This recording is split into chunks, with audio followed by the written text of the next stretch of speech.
Texas Senator Ted Cruz returning home to a hero's welcome. An 8-minute standing ovation at a speaking event. It was a different story in Washington, where he's being criticized by members of his own party. But in an interview with ABC News, Cruz said, "Who cares?" I'm not serving in office because I desperately needed 99 new friends in the U.S. Senate. Given the choice between being reviled in Washington, D.C. and appreciated in Texas, or reviled in Texas and appreciated in Washington, I would take the former 100 out of 100 times.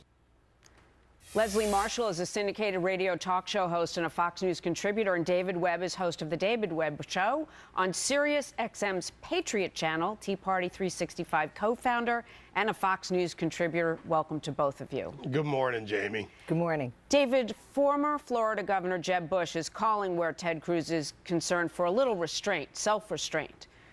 In the end, though, what was the impact of what he had accomplished beyond the ovation he got in Washington from his party?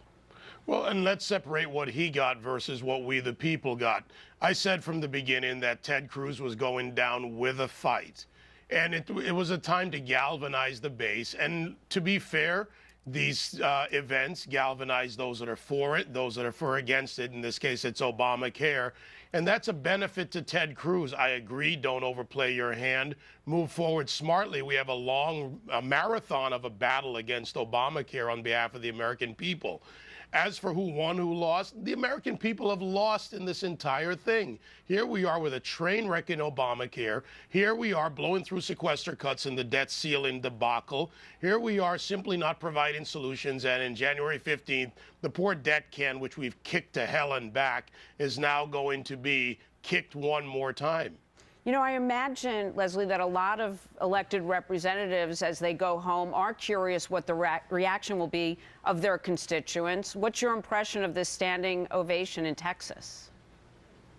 Well, 750 people in Texas like Ted Cruz, and this was all about Ted Cruz. This was not about the Republican Party. I don't think Ted Cruz is a Republican. I don't think he's a Tea-publican, as I call them. I think he's the party of himself, and I hope he's very happy. I have to tell you, I have a lot of respect for people who stand up and want to, you know, have that mountain they want to fight for and die on, but not at the expense of over 800,000 people losing their jobs, not at the expense of people seeing the CDC and the National Institute of Health being closed down as research goes forward. The list goes on. This was selfish. This was about Ted Cruz looking. This was about Ted Cruz looking to be president and cost the American people millions of dollars. Who lost their jobs? Further fragmented the Republican Party, and it hurts the political process. It's a simple question. You said 800,000. Over 800,000 people furloughed. They're getting paid back for their paid vacation off, so nobody lost their job. Okay, You talk about the CDC. These programs were furloughed. These programs are coming back. So nothing David, came out of that end of your points. Thank you. Let me throw this out there on Ted Cruz still. A 74% favorability rating among Tea Party Republicans and 56% favorability rating among non-Tea Party Republicans. This is according to Pew. So worth it, David? Look, worth it from political gamesmanship, I say yes. Look, I spend less time worrying about Pew Research polls and looking at what actually happened here. We've got a Senate that basically for decades now has been the president's club. 100 bureaucratic oligarchs who don't reflect the American people's will, and a GOP Senate who, frankly, in large part, doesn't know how to fight. Sometimes you fight and you lose, but you leave your base, you leave the American people with the impression and the truth that you will fight for them. Well, and this is Leslie, a marathon, not a sprint, so I'm not worried about one battle. I'm worried about a very long-term future. We have grown our unfunded liabilities. We are out of control in this country, all right, and David, it's time we put a stop. Let me let Leslie jump in here, because most things in life are a marathon, not a sprint. Leslie, today the president has the opportunity to stand up and address not only everyone who is trying to implement Obamacare and fix the computer with the quote-unquote tech surge, he can also explain to Americans trying to register what the heck is going on. What do you expect him to say? What does he need to say?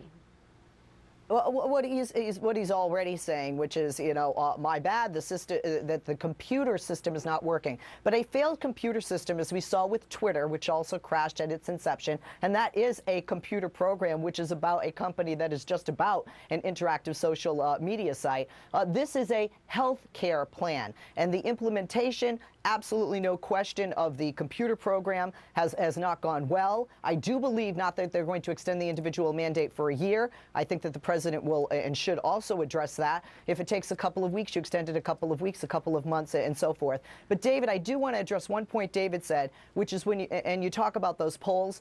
In 1 month, the approval rating for Obamacare jumped 8%. The Tea Party's ratings have declined. The Republicans' ratings among Americans have declined. And if you say the Senate is about the president, that's a slap in the face to the American voters. The American voters, both Democrat and Republican, elected those officials in both the House and the Senate, David. Yeah, and frankly, I would tell the American voters that you need to consider why you've put people in office, regardless of party, for 30 years plus. I mean, this is ridiculous. We have essentially in America created, or let be created, a permanent political class that sits inside the Beltway. And it's time we as Americans take a look at our choices and what we're getting in results, because you can argue left, right, you can argue the polls all you want, but I'm asking the American people, tell me what solution you got out of anything from October 1st to October 21st today. You got nothing. All right, guys, I appreciate you presenting both sides. David Webb, Leslie Marshall, always great to have you here.